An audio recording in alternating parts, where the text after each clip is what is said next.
Graça e paz, irmãos. A gente vai continuar com o nosso culto e também com nossos estudos lá no livro de Gênesis, né? Nossa devocional no livro de Gênesis. A gente teve uma interrupção, né? Por conta da Páscoa, né? Interrupção é uma palavra forte, né? A gente não deu continuidade aos estudos, né, no livro para poder celebrar a nossa Páscoa, e a gente retorna então aos estudos em Gênesis no capítulo 4. A partir do verso 8, Gênesis 4, a partir do versículo 8. O relato aí do primeiro homicídio, né? Nos últimos dias, os noticiários têm se falado, né, desse caso aí do menino Henry, né? Um caso bem chocante e perturbador. O pai é o principal suspeito, né, um vereador lá do Rio de Janeiro. Desculpa. Padrasto é um dos principais suspeitos de matar o enteado dele. E isso tem chocado, né, nossa sociedade. Né? Mas como que a gente, né, o ser humano, foi capaz de chegar a essa barbaridade de matar outro ser humano? De um homem conseguir matar uma criança inocente. E esse aqui é o primeiro relato disso. Né? A primeira vez que o ser humano ele transpôs essa barreira. Nunca ninguém tinha pensado nisso, nunca ninguém tinha pensado nas consequências, e esse aqui é o relato da primeira vez que alguém teve coragem de fazer isso. A partir desse relato aqui, a coisa mais absurda, o pecado mais sangrento tinha sido praticado pelo ser humano. Agora era só ladeira abaixo, o homem já foi capaz de fazer coisas abomináveis, e aqui a gente tem o primeiro relato dessa coisa absurda que é o assassinato. E o texto, né, ele diz assim para a gente, dando continuidade ao estudo, né, a partir do verso 6. Então disse o Senhor: por que andas irado e por que descaiu teu semblante? Se procederes bem, não é certo que serás aceito? Se todavia procederes mal, eis que o pecado jaz à porta. Seu desejo será sobre ti, mas cumpre a ti dominá-lo. Diz Caim a Abel, seu irmão: vamos ao campo. Estando eles no campo, sucedeu que se levantou Caim contra Abel, seu irmão, e o matou. Assim diz a palavra do nosso Deus. E, gente, esse texto aqui ele é muito interessante, né? Dá muitos ensinamentos para a gente. Nessa manhã a gente vai se assentar em torno dele para verificar essas questões, né, referentes a homicídio. A primeira coisa aqui que a gente já pode perceber e de importância para a gente, né? Por que esse texto aqui é importante? Por que a gente aqui está estudando um relato histórico aqui que aconteceu há mais de 4.000 anos, lá no Oriente Médio, de homens, né, do Neolítico, que mal sabiam direito da tecnologia? Por que esse relato aqui é importante para a gente? Por que a gente está parando aqui na capital do país, da classe média, no meio de uma pandemia, a gente decidiu estudar esse relato aqui de homens do Oriente Médio, produtores rurais? Por que ele é importante? E é justamente porque, quando começa o versículo 6 aí do capítulo. Então disse o Senhor. Nós cremos que estamos nos assentando para estudar a própria palavra de Deus. É Deus falando. Esse texto aqui ele nunca vai ficar desatualizado, porque era um relato literal do que o Senhor disse. Deus Todo-Poderoso, Criador do Universo, Senhor da criação, Ele resolveu se comunicar de forma entendível para o ser humano. Ele pegou as verdades eternas e limitou elas a regras gramaticais por meio de ondas de som, para que conseguisse conversar com uma pessoa pecadora como nós. O homem já tinha pecado, no capítulo 3 a gente estudou sobre isso. E Deus, no seu poder e na sua glória, decidiu conversar com esse homem. Decidiu usar a sua linguagem para poder comunicar verdades. E até hoje, por isso ela é importante para a gente. Até hoje ela é capaz de passar informações úteis, e é por isso que a gente tem muito a aprender sobre o ser humano a partir disso. E o texto vai dar continuidade, né? Olhando para ele com submissão, com reverência, porque ela é a própria palavra do Senhor, não é um relato que caducou com o tempo, mas é a própria palavra do Senhor. A gente percebe a importância e a profundidade dele. E Jesus, Deus, né, aqui, o Senhor, ele pergunta: por que andas irado e por que descaiu o semblante? Um texto que a gente gosta de citar, né, e bastante mencionado, tá lá de 1 Samuel 16:7, né, que Deus olha o coração, né? E constantemente a gente usa isso para o nosso conforto, né? Deus olha o coração, Deus conhece. Deus não vê apenas os eventos físicos, né, as coisas que acontecem, apenas as câmeras aí né, as coisas como se estivesse enxergando como espectador do Big Brother, mas Ele também conhece o nosso coração, Ele sabe os nossos sentimentos, Ele sabe o que passa dentro da nossa cabeça, os pensamentos mais secretos, mais obscuros, mais internos, que ninguém percebe, mesmo quando a gente tenta fingir algo que não é. Deus conhece o coração. E aqui é o relato, né? Deus olha para Caim e vê e percebe que ele está irado, percebe que ele está diferente, percebe que tem alguma coisa errada aí.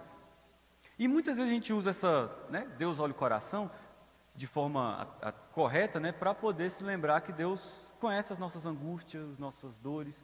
A gente fica feliz, né, com essas verdades, saber que Deus não nos deixa desamparado, né? A gente sabe que Deus sabe o que passa no nosso coração, mas também isso é motivo de grande temor. Como a gente viu, os sentimentos do homem também caíram, né? A queda também interferiu o que o homem sente.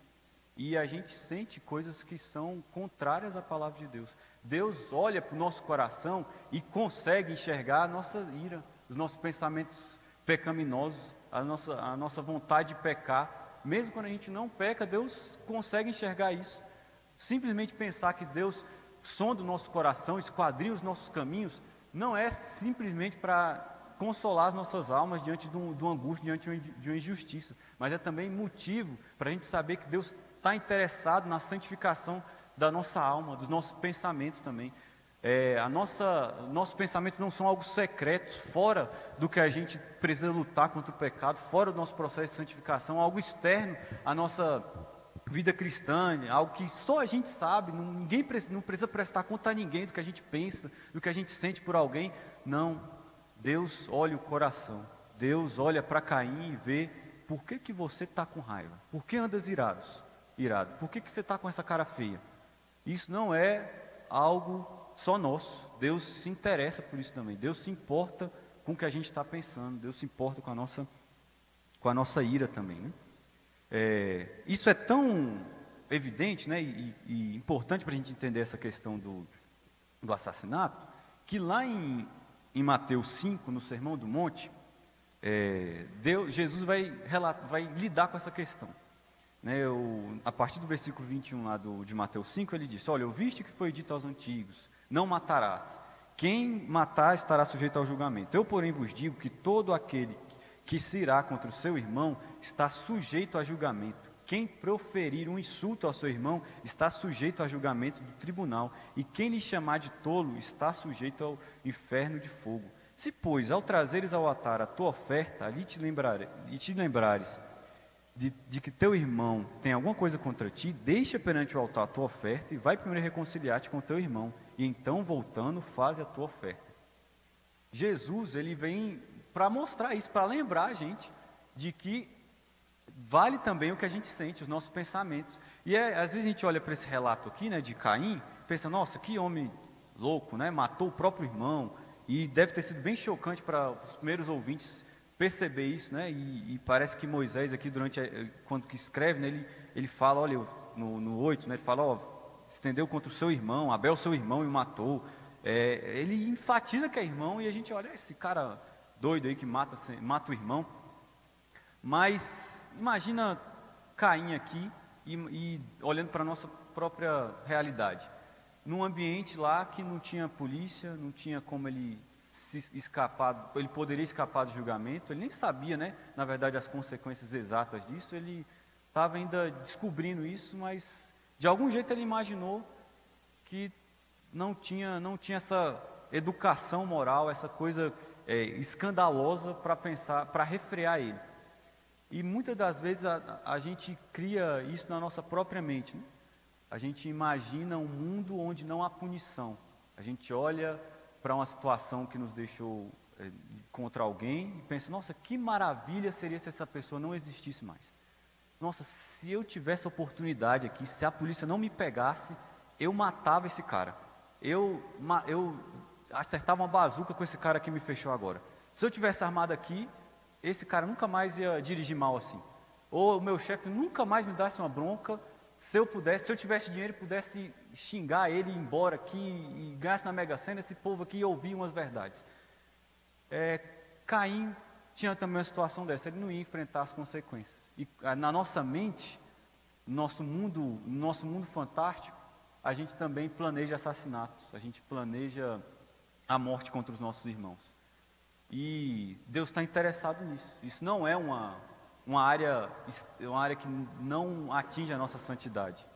Assim como Caim, literalmente, matou o seu irmão no coração, literalmente, né, a gente também mata os nossos irmãos diariamente, com os nossos pensamentos, com o nosso planejamento, na nossa mente, onde a gente não precisa lidar com as consequências. E Jesus, olha, vocês vão enfrentar o juízo por causa disso. Vocês vão ser condenados pela criatividade de vocês em planejar assassinatos, mesmo que seja só na mente, mesmo que seja só uma raivazinha. É óbvio, né, meus irmãos, que a gente tem aquele texto, né, de irai-vos, mas não pequei, que a ira por si só, ela não é pecado, né? O texto aqui, né, Deus vem perguntar para Caim por que ele anda irado, por si só ela não é pecado. Lá em Efésios 4, 26, né, no texto diz, irai-vos, mas não pequeis. Mas Tiago, né, no capítulo 1, ele explica melhor o que seria essa ideia, né, de forma prática a ira, né, como que a gente lida com a ira. E ele diz, né, todo homem seja pronto para ouvir, tardio ao falar e tardio para irar-se, porque a ira do homem não produz a justiça de Deus. Muitas das vezes a gente usa, né, essa desculpa, né, irai-vos, mas não pequei, tal, não fiz nada, né, só irei no meu coração e tal, só merecia falar. Mas o Tiago, de forma prática, ele fala, a ira, é possível se irar, né, não se ire, mas será que quando a gente se ira, a gente perde a prontidão no falar, prontidão para ouvir e já quer falar logo de uma vez? Essa não é a ira santa de Jesus, de lidar lá com os cambistas do templo, ou a ira que é um atributo de Deus. A gente perdeu a prontidão do falar, a gente já pecou. A prontidão no ouvir, perdão. Já pecou. Você ficou com raiva, já mandou a pessoa, já xingou ela em pensamento, já pensou na morte dela, você já pecou. Não tem essa de irai-vos, mas não pequei. Não pequei porque eu não fiz nada demais. Se teve isso, não quis ouvir mais a pessoa, diante de uma discussão, você não quer mais ouvir os argumentos, você só está com raiva, só quer gritar, já é perder a prontidão no ouvir e ser tardio no falar. Já é desrespeitar o que Tiago vem dizer, né? Outra coisa interessante que a gente percebe aqui e que está em consonância com o resto do relato bíblico é a história de Jonas, né? Jonas, de forma muito parecida lá no final do livro, no capítulo 4, de forma muito parecida, Deus lida do mesmo modo que lidou com Caim aqui, né? Ele faz algumas perguntas para Jonas. O texto é um pouco menos conhecido, né? Porque a gente conhece do peixe sendo comido, tá? Mas depois que a cidade se arrepende, Jonas fica extremamente irado, né? Porque imagina uma cidade lá opressora, cheia de machista, homofóbico, que oprimia todo mundo na cidade, torturava todo mundo e tal, fazia toda sorte de idolatrias, abominações, e o povo se converteu, né? Jonas ficou indignado com isso. Esse povo tem uma dívida histórica, eles merecem morrer, esse povo aí já fez muito mal para a sociedade, eles têm que pagar tudo que eles fizeram no passado. Não é possível que Deus vai perdoar esses ninivitas, eles têm que pagar. Jonas fica indignado com a misericórdia de Deus. E o diálogo que Deus tem com Jonas olha, é razoável essa tua ira, né? Ele pergunta, faz sentido o que você está pedindo aí? Faz sentido você desejar a morte dessas pessoas que se arrependeram? E Jonas, ele acha que faz sentido, né? É razoável até a morte e tal, né? E a pergunta que Caim ouve de Deus, por que você está irado? Parece que o caminho bíblico, né, para lidar com isso, né, é você parar e fazer essa pergunta. Imagina Deus te perguntando, né? Imagina primeiro você se faz essa pergunta. Se a gente pensar nas vezes que a gente foi irado durante toda a semana, né, se você conseguir lembrar aí, voltar, né, do trânsito, do chefe dando bronca à toa, do mercado que não levou a compra direito, do atendente do telemarketing que te ligou na hora que você não pedia, do cara da internet que não foi instalar a internet na tua casa, ou não arrumou o problema. Agora a gente, com o distanciamento de alguns dias, a gente já pensa, será que fez todo sentido mesmo ficar com tanta raiva, ou passar raiva, gritar depois com todo mundo, chutar o cachorro depois de eu ficar com raiva? Será que foi razoável isso? Agora imagine, meus irmãos, Deus perguntando e você tendo que lidar com todos os seus acessos de ira no dia do juízo. Como Mateus promete, Jesus promete em Mateus, que a gente vai ser julgado por isso. Se durante a semana a gente já percebeu que não foi tão certo, a gente não estava tão certo assim e ficar irado, imagina no dia de prestar conta, no dia do Senhor. Que confusão que a gente vai estar se a gente tiver que responder por todas as vezes que a gente se irou e achou que estava certo. E é nessa ideia aqui que Deus pede para a gente fazer, né? Faz essa pergunta para si mesmo, escuta o som da tua voz falando por que você está com raiva. Caim, fala para mim, se faz sentido você estar com raiva, por que você está com raiva? Por que você está com essa cara feia? Escuta, fala aí para mim que se você ouvir por que você está com raiva, provavelmente você vai perder sentido. Tanto que o relato bíblico nem cita, né, o que Caim respondeu. Mas era a expectativa de Deus, e que fez com Jonas também, era, explica aí por que você está com raiva mesmo. E ele falou, se você tivesse certo, né, no versículo 7, se você tivesse procedido bem, eu estaria contigo, eu te daria razão, você seria aceito. Se você tivesse com a razão, eu te daria sentido aí para a sua reclamação, você estaria com um motivo certo para estar com raiva. Mas se todavia procederes mal, eis que o teu pecado já à porta. Você não está certo, né, Deus falando, e ainda você vai pecar de novo, porque você está errado. E quantas vezes é isso que a gente faz? A gente está errado, olhando aí para os nossos acessos de raiva, a gente ainda vai pecar para tentar resolver a injustiça. E o texto de Tiago, né? A ira do homem não produz a justiça de Deus. E é o que Deus está falando, olha, a sua ira vai te causar ainda mais mal ainda. Você ainda vai fazer coisa errada para poder resolver o que você está aí achando que é um motivo justo para estar com raiva. Pensa direito. E não vou te dar razão e você vai errar ainda mais, né? E depois ele continua o texto, né? O seu desejo será contra ti, mas cumpre a ti dominá-lo. Também, né, muito da nossa legitimação de alguns comportamentos, né, passa por essa questão, eu senti, a carne é fraca, é o meu gênio e tal. Só que a gente tem que se lembrar que o pecado ele corrompe inclusive os nossos sentimentos, os nossos pensamentos.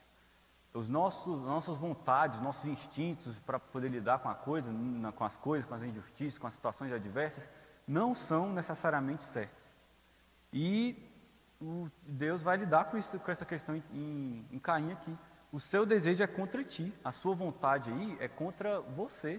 O que você está pensando em fazer instintivamente é mal para ti, não é bem, não é para você lidar, porque é bom para a sua reputação, porque você não leva desaforo para casa e tal, virar uma pessoa empoderada, né, e decidida, com voz de comando, isso é contra você. O ser humano e o mundo, né, tem tentado trazer isso, né, que se você segue os seus desejos, seus sentimentos, né, que te faz feliz não é errado, que busca o prazer, está certo, isso é legitimação para os certos comportamentos. E já aqui, Deus está falando, esse desejo aí é contra você. A gente não pode agir como um animal irracional que lida com as questões, com os estímulos externos e já vai brigando, já vai avançando nos outros, como se isso fosse virtuoso e como se isso fosse humano. Esse desejo é contra nós. Não é ser livre de verdade, a gente seguir e ser dominado pelos nossos instintos, pelos nossos desejos. Deus está lidando com isso, não é por esse caminho que a gente lida com a vida, não é por esse caminho de seguir os desejos que a gente anda com ele. E depois, né? Depois de Caim não ter entendido tudo isso, de não ter se parado para pensar direito, na verdade ele parou, a gente vai ver no versículo 8, que ele foi e consumou esse ato de assassinato. É interessante, meus irmãos, olhando bem atentamente para esse texto, né? A gente olha, disse Caim a Abel, seu irmão, vamos ao campo. Estando eles no campo, sucedeu que levantou Caim contra Abel e o matou. esse texto é muito interessante perceber o que Caim fez aqui. Ele pega, né, usa da relacionamento bom que ele tem com o irmão dele, né, com a confiança, e chama ele para ir para o campo. A ideia que se traz mesmo é que ele levou ele para um lugar distante para poder fazer o ato. Ele planejou isso, né? Caim, ele usa o conhecimento dele, as relações pessoais dele, a inteligência para fazer o mal. Ele olha e pensa, se Caim gritar, o tempo aí da onda sonora, né, vai se dissipar em certo tempo e ninguém vai ouvir. Ele conhecia a região, o conhecimento geográfico dele, demográfico, para saber o lugar melhor para matar. Ele usou tudo isso, ele usou conhecimento de física, né, de dispersão de ondas, usou conhecimento de geografia para saber onde morava pouca gente, para poder matar alguém. E às vezes a gente tem uma ideia meio secularizada, né, de que é educação, de que é bons relacionamentos, às vezes, que vão diminuir a violência, de que vão ajudar as pessoas a se livrar, né, do assassinato. Mas Caim, ele usou a inteligência dele, os acessos que ele tinha aos recursos, o conhecimento da região para fazer o mal. Por si só, meus irmãos, a nossa conhecimento, ler livro, saber as coisas, não vai nos livrar de praticar o mal. O nosso problema não é simplesmente por falta de conhecimento, não é porque a gente faltou ler um livro, faltou uma palestra sobre violência, faltou as aulas do ProERD na infância, não é só isso. O nosso problema não é só falta de conhecimento, porque Caim tinha, e a gente vê na história, né? As guerras mundiais são exemplos de que o homem usou o seu conhecimento científico para matar outros semelhantes. Desde aquela época, desde Caim, ele usou o básico que ele tinha para poder matar outras pessoas. Para a gente não se enganar, achando que é assim que a gente lida, né, com problemas de violência no mundo.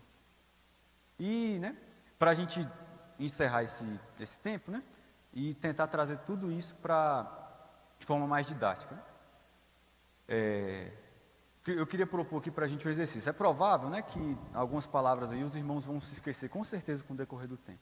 Mas o exercício para a gente aumentar nosso tempo de reação, para não se irar tanto, vamos cantar um hino aqui, o coro 14 do hino 651, novamente, né, que é a beleza de Cristo se veja em mim. Quando você estiver numa situação adversa, que você se sentir injustiçado, que você perceber que a ira está vindo, canta isso aí, que a beleza de Cristo se veja em mim. E agora, quando você está com raiva, fica lembrando das vezes que, lembrando de Deus perguntar para você, é razoável essa sua ira? Por que você está com raiva?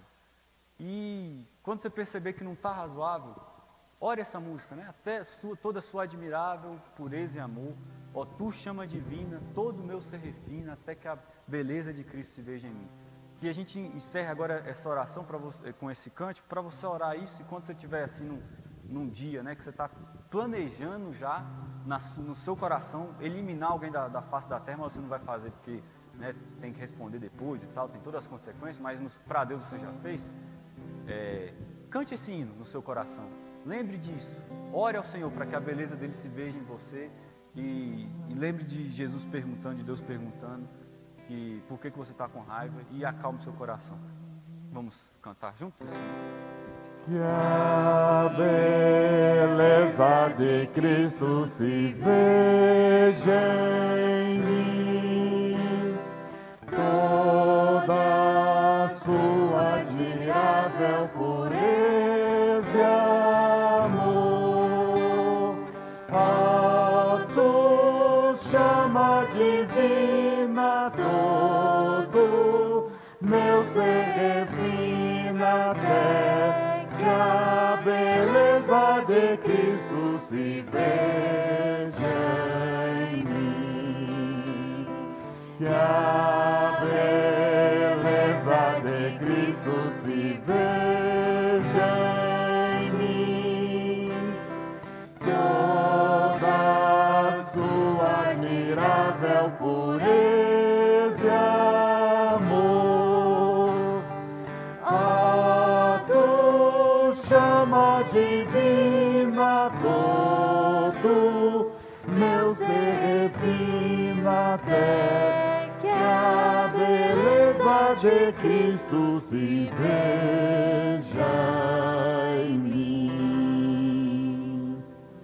Meus irmãos, com esse momento está encerrado o nosso trabalho e vamos partir agora, dividirmos